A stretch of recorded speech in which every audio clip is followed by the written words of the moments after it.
Relation যে যত বেশি কেয়ার করে সে তত বেশি বিরক্তিকর আর অবহেলা প্রাপ্ত হয়। যত ভালোবাসা দেয় তত বেশি কষ্ট পায়। এত কেয়ার আর ভালোবাসা পরেও দিন শেষে সে মানুষটা বলবে, কি দিচ্ছ আমায়? কিছুই না। তাদের কাছ থেকে কখনো আপনার একটা ভালোবাসার বিনিময়েও আপনি কিছুই পাবে না। তারা শুধু অবহেলা আর কষ্ট দিতে জানে, ভালোবাসার বিনিময়ে ভালোবাসা দিতে জানে না। আপনার দুঃখ স্যাক্রিফাইসগুলো কোনো দাম নেই তাদের কাছে, তবু তাদের ভালো লাগে।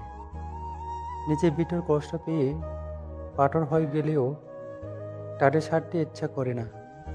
যাকে নিজের পিঠে ভাবেন, খোঁজ নিলে দেখবেন সে আপনাকে তার শহরও ভাববে না। আর কেউ কেউ তো তার পিঠে ভাবা মানুষটিকেও ছেড়ে চলে যায়। অদ্ভুত কঠিন বাস্তবতার এই পৃথিবীতে সত্যিকারের ভালোবাসার মানুষ খোঁজ পেলে তাকে আর কখনো ছেড়ে যেও না।